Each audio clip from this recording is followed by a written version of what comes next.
আজকে বানাবো হচ্ছে চিকেন। আমি আলুটাকে লাল করে ভেজে নিয়েছি, মাংসটাকে গরম জলে ধুয়ে ভালোভাবে ভেজে নিয়েছি, তুলে রেখে দিলাম। এবার আমি এই তেলের মধ্যে দিয়ে দেবো দুটো তেজপাতা, আর এখানে নিয়েছি দুটো শুকনো লঙ্কা, সাদা জিরে আর গরম মশলা গোটা।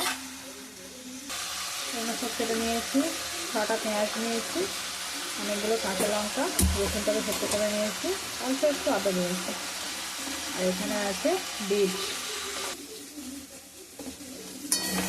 পেঁয়াজগুলো নাড়াচাড়া করে নিলাম, আর একটু হবে। পেঁয়াজটা ভাজা গেছে, রসুনটা দিয়ে দিলাম, একটা গোটা রসুন দিয়েছি, একটা বিট নিয়েছি, আদা নিয়েছি একদম অল্প, এবার দিয়ে দেবো তেলটার উপরে। আমি এখানে সব রকম মশলা নিয়ে নিয়েছি। এখানে আছে জিরে গুঁড়ো, ধনে গুঁড়ো, চাট মশলা, বিরিয়ানি মশলা, হলুদ, লঙ্কা গুঁড়ো, আর হচ্ছে মিট মশলা আর লবণ। হালকা কষানো হয়েছে, এবার আমি আলুটা চিকেনটা দিয়ে দেবো।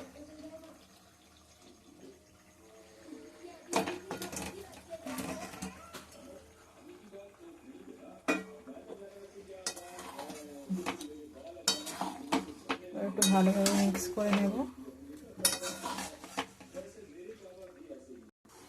এবারে ঢাকা দিয়ে মাংসটা কষে নেব। এটা হয়েছে বন্ধুরা, আর একটু কষাতে হবে। একদম কম মশলা দিয়ে বানাচ্ছি চিকেনটা।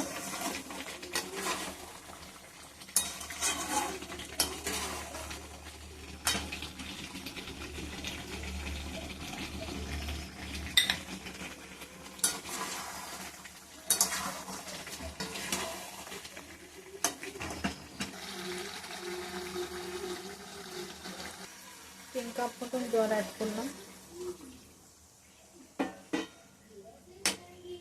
কষানো হয়ে গেছে ভালোভাবে, ভালোভাবে মিক্স করে লো ফ্লেমে মাংসটা আমি হতে দেব।